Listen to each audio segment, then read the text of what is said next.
Hello and welcome back to Koala Moon, children's bedtime stories and meditations designed to make bedtime a dream. This is The Best Bedtime Story Ever by Gillian Rogerson.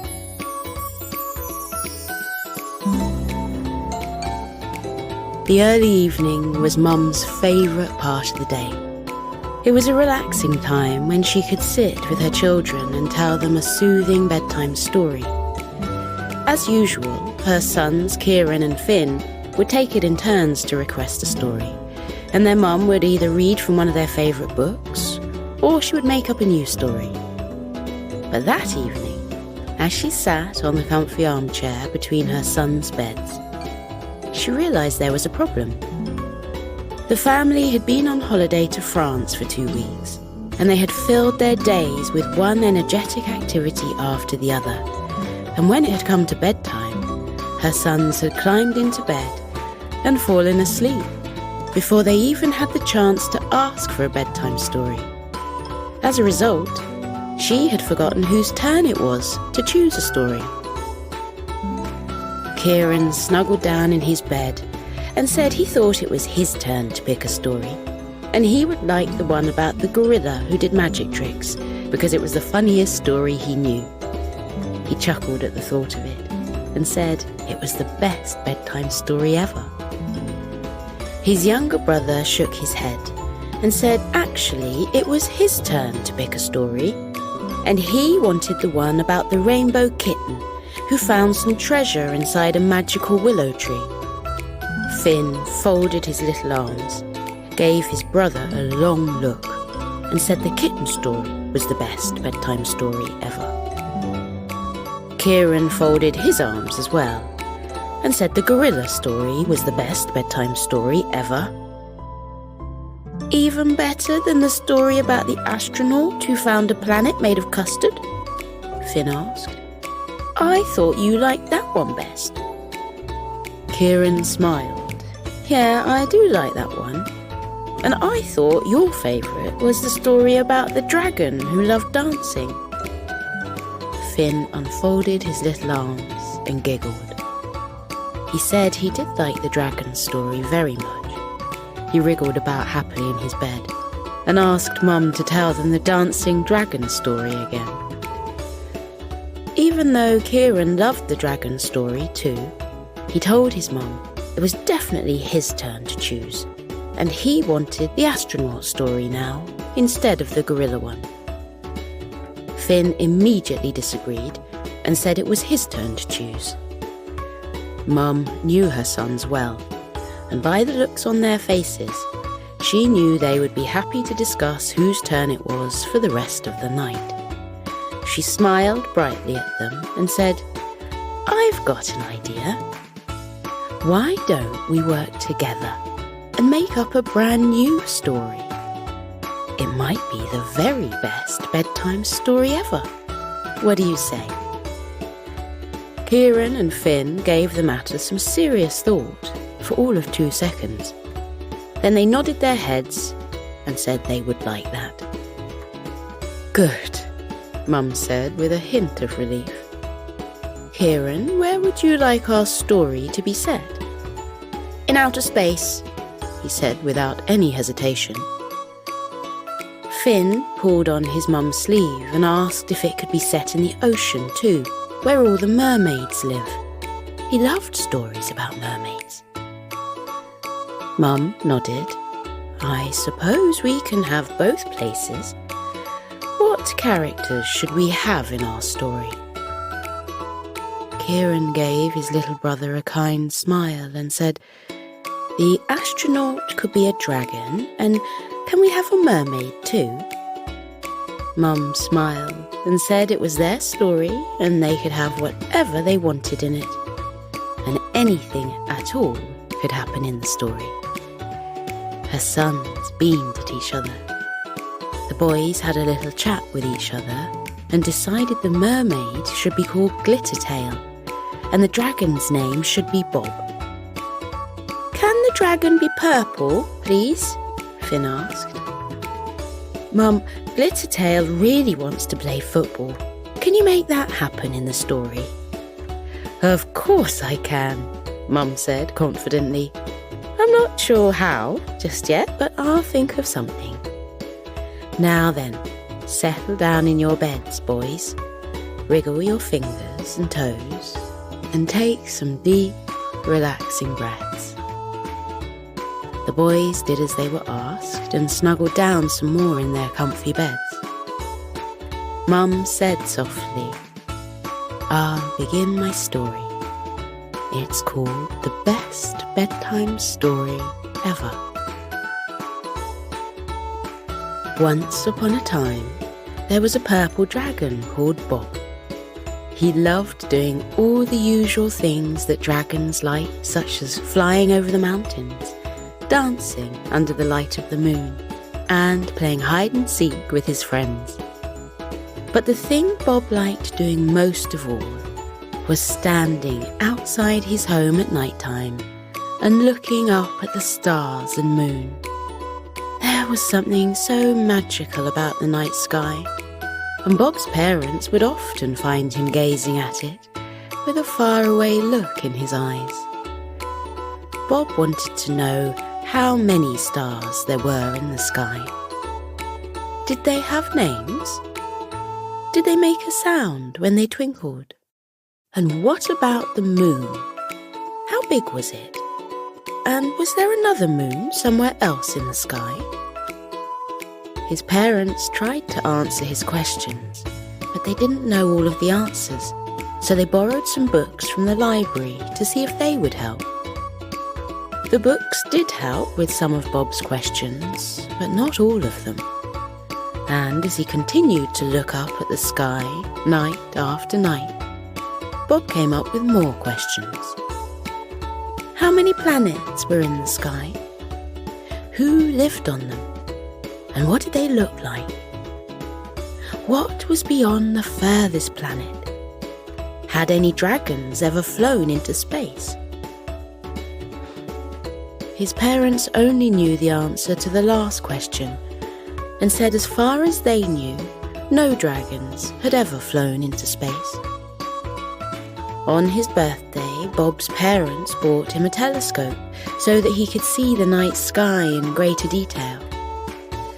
Bob loved his telescope and used it every night, but he still had questions about outer space and decided the best way to get answers was to fly into space and explore it himself.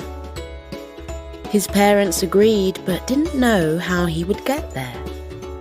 He could try flying, but it was a long way to travel, and where would he stop for a rest if he wanted one? Bob said he would need a spaceship, and because his parents had always told him he could do whatever he set his mind to, he said he would build one himself. With his parents' help and some more books from the library, Bob built a spaceship. He painted it bright yellow and added some red Go Faster stripes along the sides. He practiced flying the spaceship through the mountains, much to the surprise of the other dragons who lived there. Before long, it was time for Bob to head into outer space. He put on his best t-shirt and shorts, brushed his teeth, and used the bathroom. His mum gave him a packed lunch for the journey, and his dad gave him a flask of peppermint tea. Bob climbed into the spaceship, waved to his parents through the window, and set off on his first voyage into space. Upwards he soared, high above the mountains, up and up, high above the earth, up and up and up, until the sky turned from light blue to dark navy. Bob the dragon steered his spaceship through sparkling stars and around brightly coloured planets. There was a huge smile on his face. He couldn't believe he was finally travelling through space. It was even better than he had imagined, even more magical. It was like he'd entered another world. He thought about his questions about space and considered counting the stars, but realised there were far too many of them, and it would take a very long time to count them all. He moved closer to a twinkling cluster of stars to see if they were making a noise. He couldn't hear anything, but looking at the beautiful stars up close filled his heart with joy. Bob carried on flying through the sky and decided to stop at some of the planets to see if anyone lived on them. He landed on the nearest planet. It was buttercup yellow and surrounded by a pale orange circle of mist. Bob landed his spaceship on the planet and put on his space helmet. He left the ship and stepped onto the soft surface of the planet. It was covered in bright yellow grass, which tinkled and chimed as he walked over it. There were trees everywhere, and all of them were full of peculiar-looking fruit that Bob had never seen before. 2 aliens wearing gardening gloves appeared from behind a tree and said hello to Bob.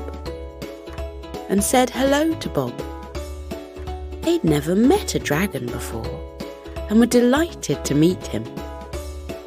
Bob said he'd never met aliens before and was very pleased to meet them. He stayed a while and chatted to the friendly aliens, then went on his way. He stopped at a few more planets, and all the aliens he met were exceedingly friendly.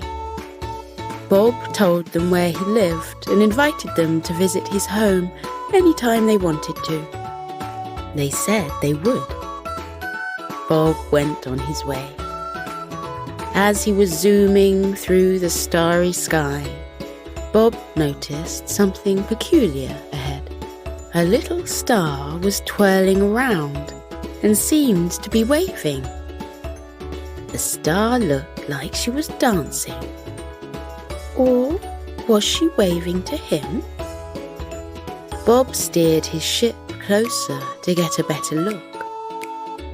The star saw Bob and gave him a big, sparkling smile. She moved over to him and floated at the side of his window. She said hello and asked where Bob had come from. When Bob told her about Earth, the star sighed wistfully and said she would love to visit Earth. She had only seen it from up high, but one of her friends had been to Earth recently and said it was beautiful. Bob told the star he could take her on a visit to Earth, and they could go right now. The star was delighted and thanked him. She asked if she could sit on the corner of his window to get a good view of his home planet. Bob said yes, and the star settled herself down on the window. Bob heard her singing happily to herself. Her joyful song made him smile. Bob turned his spaceship around and headed home. After a while, Earth came into view, and as they flew over the ocean, Bob told the star they were heading towards his home in the mountains. The star pointed to the ocean, her eyes wide in wonder. She asked what all that water was. Bob told her. The star said she had learned to swim in the rivers on Mars when she was very young, and she loved swimming. She'd never seen an ocean before and wanted to take a closer look. Before Bob could say he would move closer, the little star leapt off the spaceship's window and flew towards the blue ocean. When she got nearer to the water, she reached her front arms out and dived into it. Bob steered his ship towards the ocean and landed on a sandy beach. He climbed out and stood on the sand. He looked at the vast ocean and wondered how he was going to find the little star in all that water. He didn't want to leave her in the water, not when he had promised to show her his home. Perhaps he should call out for her. Bob didn't know her name, so he called out, "Little star, where are you?" The little star didn't appear from beneath the waves, but someone else did. A mermaid with sparkling silver hair popped up and smiled at the surprised dragon. She swam closer, and her glittery golden tail rose from the water behind her. She said hello to Bob and said she'd heard him calling out for a star and wondered which one he was looking for. Some of her best friends were starfish, and she asked if he was looking for one of them. Her voice was as soft and soothing as the ocean's waves. Bob smiled shyly at the mermaid and explained the star was from the sky. "The sky?" the mermaid said in astonishment. "How can that be?" Bob pointed to the spaceship behind him and told the mermaid how he'd built it and then flown it into space.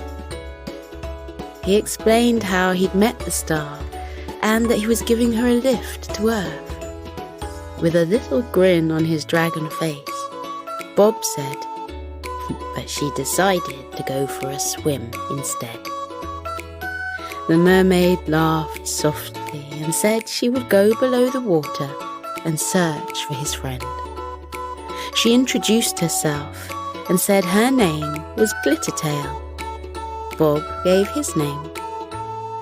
Glittertail looked at the spaceship and told Bob she was very impressed that he'd flown into space.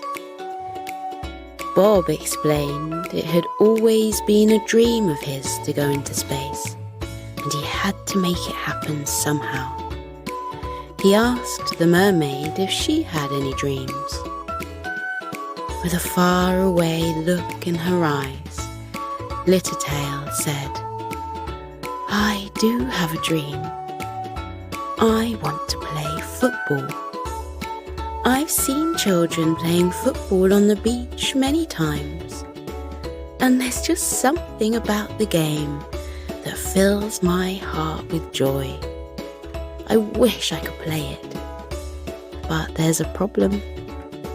She lifted her glittery tail in the air and said she wasn't sure how she was going to play football with a tail.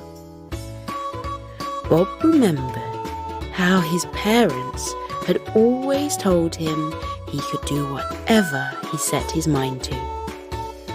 He said to Glittertail that there must be a way she could make her dream come true, and he would try to help her if he could.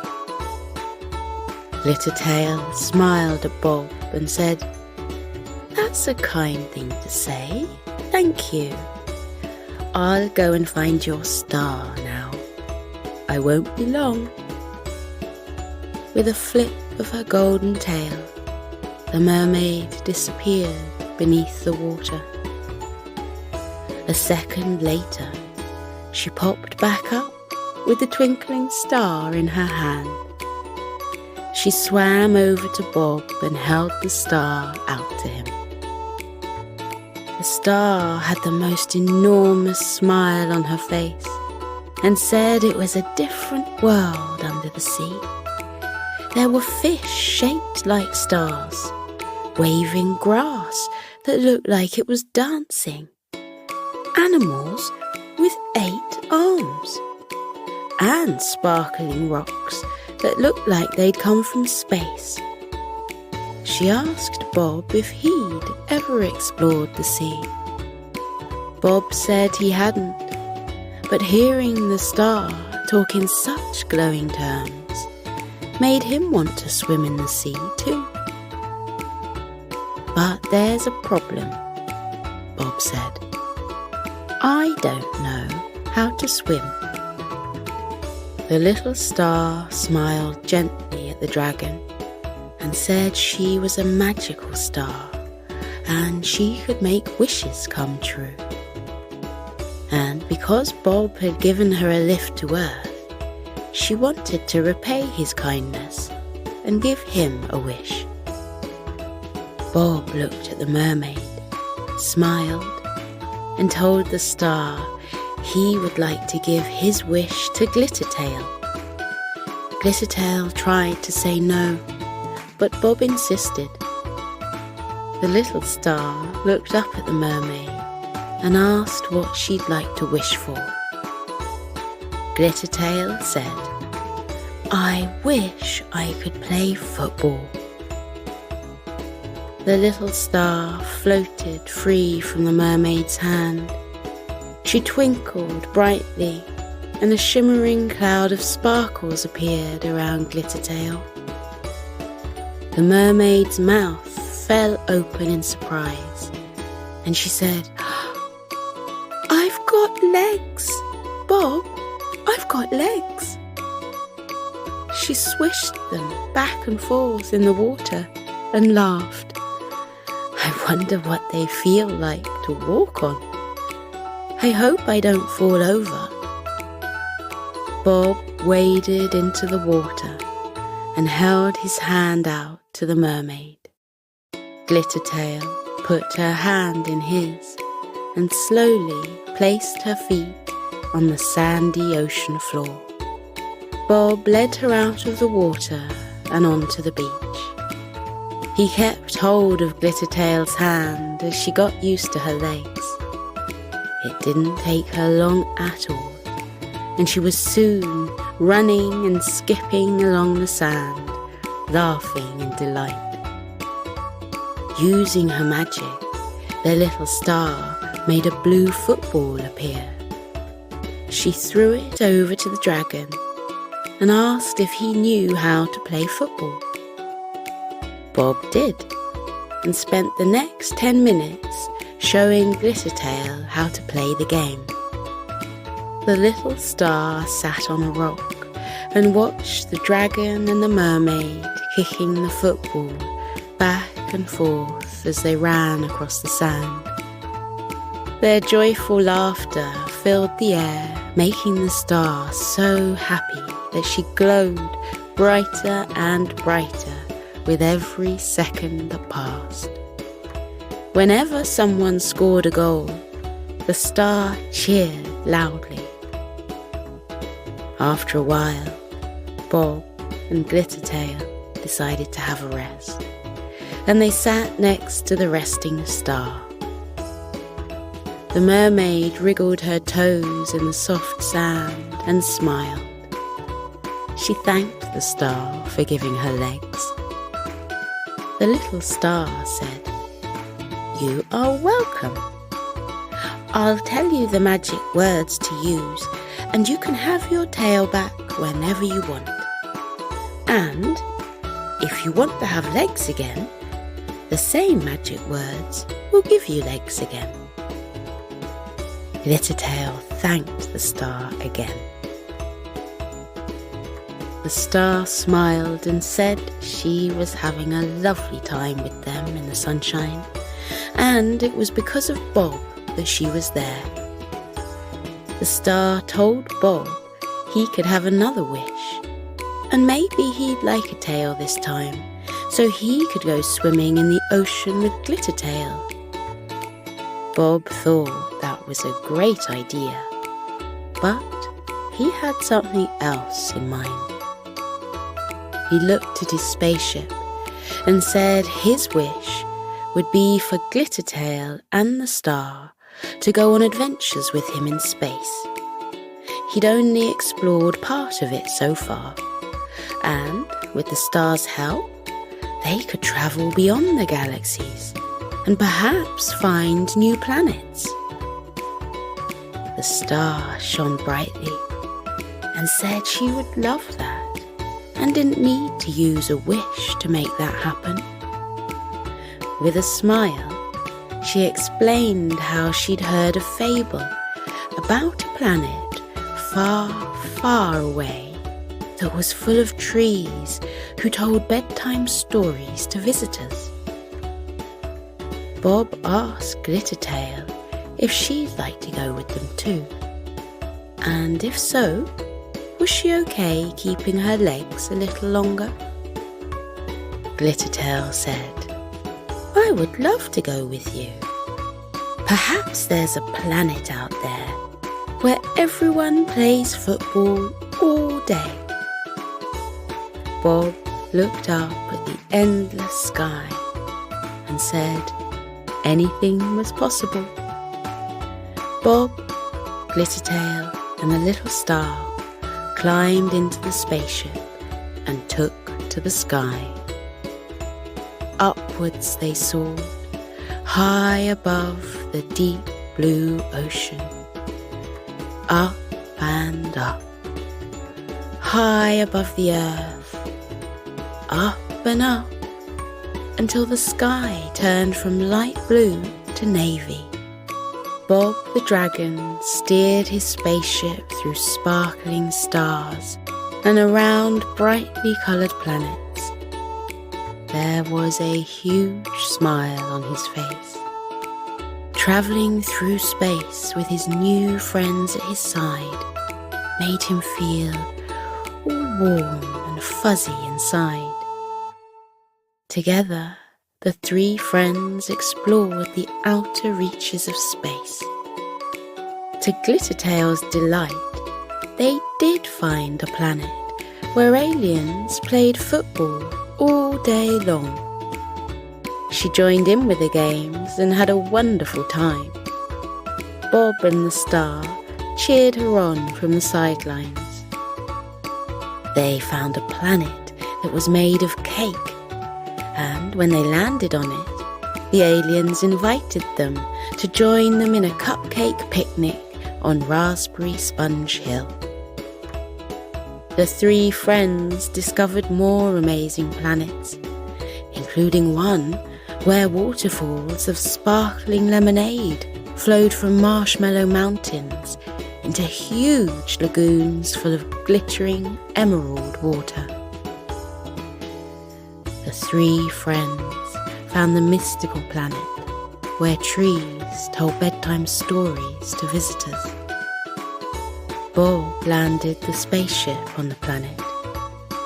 The friends climbed out and sat down on a soft blanket which had been placed beneath an oak tree.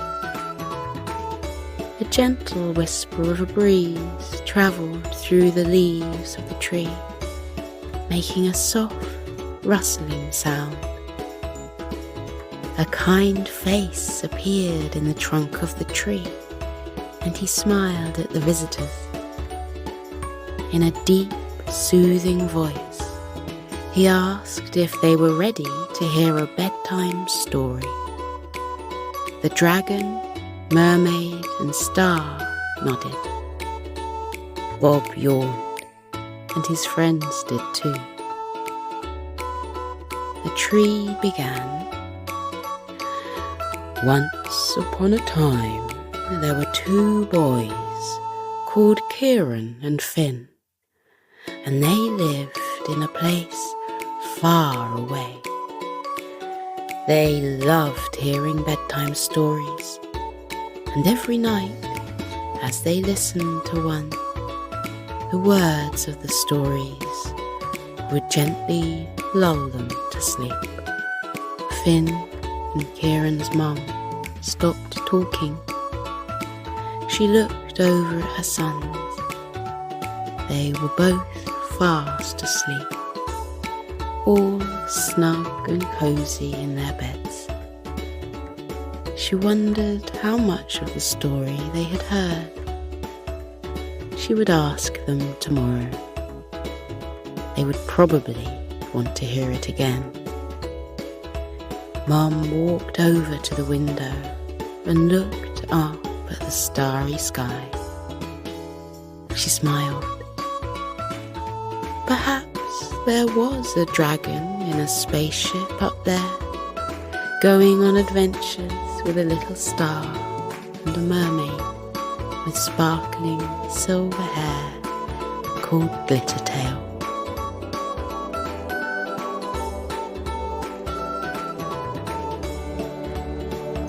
Now we're floating into a deep and peaceful sleep.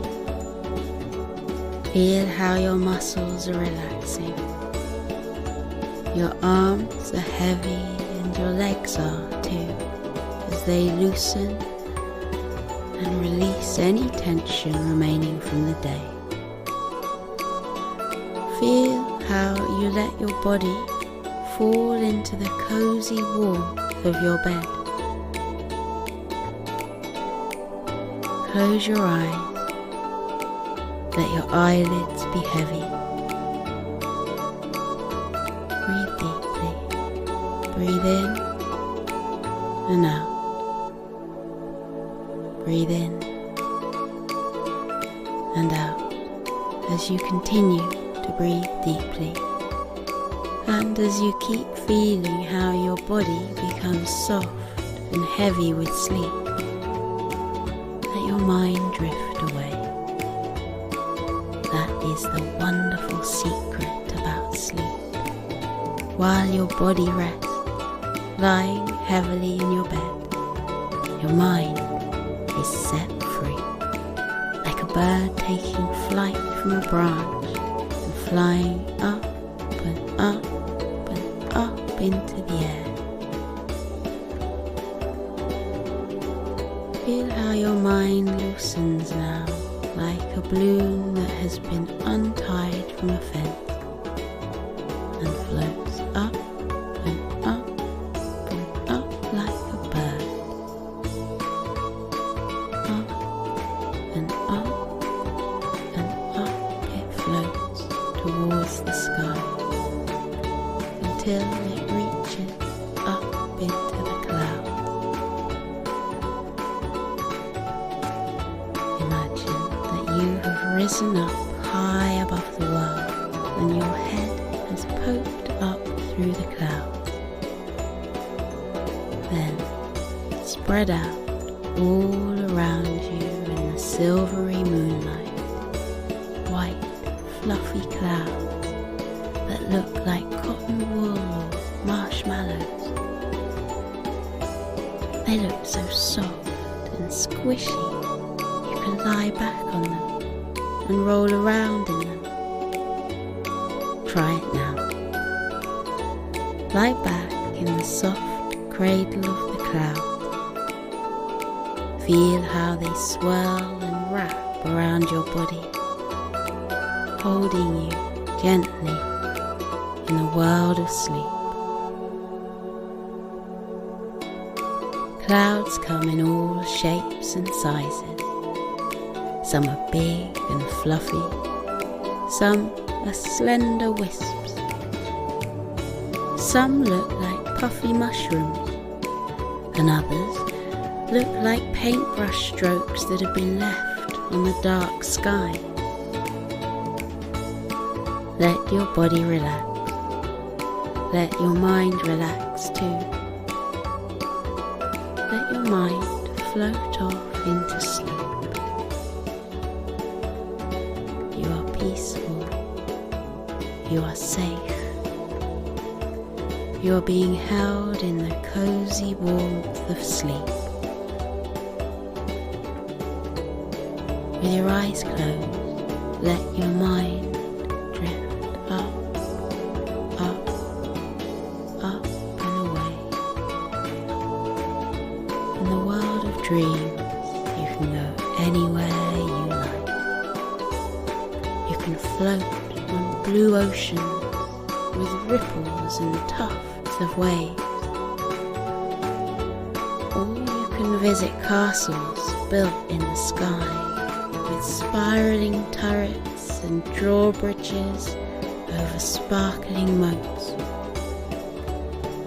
Or you can wander into the peaceful woods where the birds are twittering and the trees are dense with dark green leaves. Breathe in and out. Breathe in and out again as you fall more deeply into your cozy sleep. And with your eyes still closed, take a look around with your mind at where your dreams have taken you. When I fall asleep, I dream that I've gone to a world high up in the clouds. Sometimes the clouds are dappled silver from the moonlight. Sometimes they're soft pink and gold, reflecting the light of the twinkling stars. What form do your dreams take? Where does your mind go when you fall asleep? Maybe in your dreams there are flocks of white fluffy sheep huddling together on the green field. Look at the mother ewe yawn widely before she tucks her little lambs beneath her woolly fleece. Or maybe you dream of a friendly dragon, curled up with his tail wrapped around him, a little trail of clouds puffing out of his nostrils. Look, the cloud dragon is smiling at us and waving. What a friendly dragon he is. Or maybe you dream of cute puppies lying on their back, their tongues lolling out of their mouths, their eyes closing because they've had such a long day. They look tired, and there's their papa dog, fluffy and white, padding softly over to wish the puppies good night. Up here on the sea of clouds, you can be free. Feel how light you are, weightless, floating, drifting through sleep. Feel everything heavy from the day lift off you and drift away, taken away by currents until they disappear over the bank of clouds. Any worries you have been having, watch them float away. Anything that has been weighing on your mind during the daytime, now you can let them go and watch them drift away. Your worries are not you. You are not your worries. You can let them go. Watch them float away. Now you are light as air. You are as gentle as starlight. You are as soft as the clouds. Up in the sleepy sky, everything is weightless and peaceful. The clouds stretch out like a sea of tranquility. Close your eyes and feel the clouds wrap around you. Feel them bearing your body gently into the land of sleep. Feel your eyes close. Feel them rest heavily as your body relaxes into sleep. Feel your mind lighten.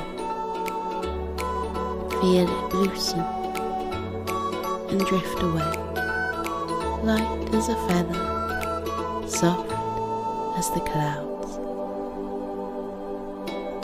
Breathe in